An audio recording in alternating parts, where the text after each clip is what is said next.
Who truly owns this world? Who has the right to stand in God's presence in a time when society is filled with corruption, distractions, and self-centered ambitions? Psalm 24 reminds us that God is in control and that only those with pure hearts can stand before Him. Today, we will uncover the deep truths of this powerful psalm and how it speaks to the world we live in today. The earth is the Lord's and everything in it. The world and all its people belong to Him. For He laid the earth's foundation on the seas and built it on the ocean depths. Who may climb the mountain of the Lord? Who may stand in His holy place? Only those whose hands and hearts are pure, who do not worship idols and never tell lies. They will receive the Lord's blessing and have a right relationship with God, their Savior. Such people may seek you and worship in your presence, O God of Jacob. Open up ancient gates, open up ancient doors, and let the King of glory enter. Who is the King of glory? The Lord, strong and mighty, the Lord, invincible in battle. Open up ancient gates, open up ancient doors, and let the King of glory enter. Who is the King of glory? The Lord of heaven's armies. He is the King of glory. Psalm 24 was written by King David, possibly when the Ark of the Covenant was being brought into Jerusalem. It is a song of worship, declaring God's sovereignty, the requirements for approaching Him, and the blessings of those who seek Him. But what does it mean for us today? As we go through this psalm, we will see how it calls us to examine our hearts, recognize God's authority, and prepare for His coming kingdom. In today's world, we see nations fighting for control and people claiming ownership over wealth, land, and power. But Psalm 24 begins with a simple yet profound truth. Everything belongs to God. He created the world and He reigns over it. No government, no corporation, no individual can claim ultimate authority over what God has made.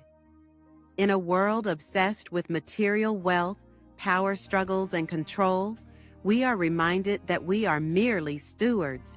Are we honoring God with what He has entrusted to us? We live in a time where deception, selfish ambition, and moral compromise are common. But God doesn't allow just anyone into His presence. The real question is not, can I go to church? But is my heart right before God? Many seek blessings, but few seek God. Here in Psalm 24, it tells us that those who pursue God with sincerity will receive His blessings and righteousness, not just in times of crisis, but in our daily lives. We don't earn salvation. It is a gift from God, but those who seek Him wholeheartedly walk in His favor. Are we truly seeking His face or just His hand? Psalm 24 challenges us to recognize God's authority, examine our hearts, and prepare for His coming. In a world filled with distractions, it is easy to lose sight of what truly matters. But this psalm calls us to a higher standard, to seek purity, truth, and God's presence. Here are a few reflection questions to ask yourself. 1. Do I truly acknowledge that everything I have belongs to God, or do I live as if I am in control? 2. Am I seeking God's presence with clean hands and a pure heart, or am I compromising in certain areas of my life? 3. Am I part of the generation that genuinely seeks God, or am I only pursuing temporary blessings? 4. Am I ready to welcome the King of Glory into my life, or am I still holding on to things that keep Him out? The King of Glory is coming, but the question is, are we ready? In the chaos of life, God remains in control.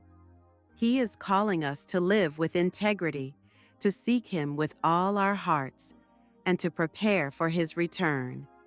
No matter how broken or unworthy we may feel, His grace is available to clean us and make us ready. Today, I leave you with this. Please choose to seek His face. Until next time, be courageous, unstoppable, victorious, successful, healed, powerful, and strong. You are God's masterpiece.